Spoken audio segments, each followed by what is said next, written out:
नमस्कार दोस्तों। सबसे पहले मैं आप लोगों को बता दूं कि हम एक जीएसटी का एक छोटा सा 3 डेज़ कोर्स लेकर आ रहे हैं। तो जो लोग भी हमारे साथ जुड़ना चाहते हैं रजिस्ट्रेशन करें और हमारी बायो में वो लिंक है ताकि हमारी टीम आपको ज़रूर कांटेक्ट कर सके। आज हम जो बात करने जा रहे हैं दैट इज़ एसएफटी एक तरह से रिपोर्टिंग। तो बहुत बार ऐसा रहता है कि आपको एआईएस में काफ़ी सारी कुछ चीज़ें जैसे कैश डिपॉज़िट के बारे में, टीडीएस के बारे में या एक्सपेंसेस के बारे में, बिज़नेस एक्सपेंस के बारे में इन्फॉर्मेशन मिलती है। तो आज मेरे साथ जानिए कि उसकी क्या लिमिट है और कब आपको एसएफटी रिपोर्टिंग जो है वो ज़रूरी होती है और आपके एआईएस में वो नज़र आता है। मेरी इस वीडियो को एंड तक देखें और मैं आपको स्टेप बाय स्टेप बताऊंगी कि कौन सी ऐसी इंफॉर्मेशन है जो आपको एआईएस में नजर आती है। नंबर वन, अगर आप सेविंग में जो कैश डिपॉजिट है उसको मैक्सिमम 10 लाख रुपीस तक करते हैं तो वो एसएफटी रिपोर्टिंग आप ऑटोमेटिकली ट्रिगर होती है। तो ऐसा नहीं है कि ऐसा क्यों हो रहा है, उसका सिंपल कारण है कि हमारी जो उसमें कैश लिमिट है that is 10 lakh rupees in case of saving account. मैं सिर्फ और सिर्फ सेविंग अकाउंट की बात कर रही हूँ। और if it is a current account then limit of cash deposit is 50 lakhs। तो इसका मतलब क्या हुआ, अगर आपने सेविंग अकाउंट में 10 लाख से ज्यादा का कैश डिपॉजिट कराया। अब कई बार हमारे ऐसा लगता है कि सिर्फ डिपॉजिट कर दिया, बट अगर उतना ही आपने विड्रॉ कर दिया then it will be counted for as a 20 lakh rupees. तो अपने आप से जो एसएफटी है वो ट्रिगर होती है।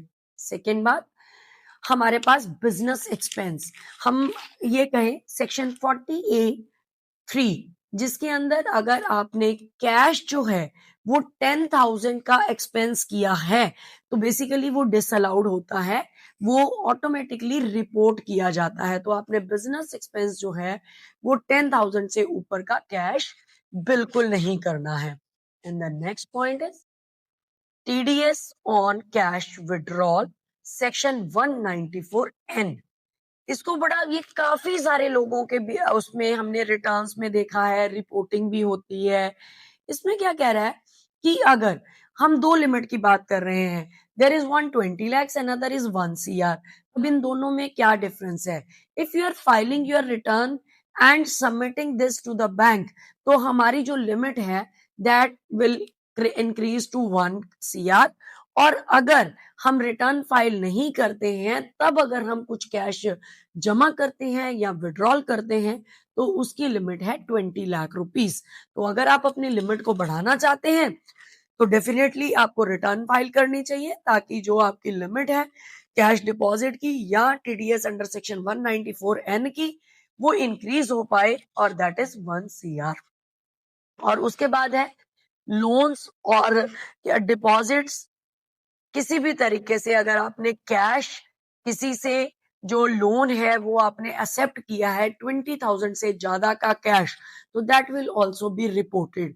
तो ये बहुत सारी बातें थी जो हमारे मन में डाउट लेके आती हैं और बहुत सारे लोग क्वेश्चन भी करते हैं कि ऐसा कहा गया है कि अगर आप 10 लाख से ज्यादा कैश जमा करेंगे तो इनकम टैक्स का नोटिस आ जाएगा या इस तरीके से कुछ भी।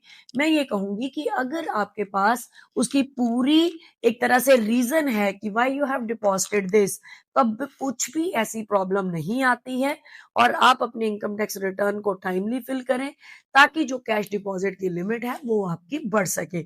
और मैं अगेन बोलूंगी कि हम जो एक 3 डेज कोर्स लेकर आ रहे हैं जीएसटी के ऊपर, तो आप सभी लोग जितने भी लोग चाहें ज्यादा से ज्यादा लोग रजिस्टर करें हमारे साथ ताकि हम इस कोर्स को और अच्छे से और सक्सेसफुल कर सकें। धन्यवाद।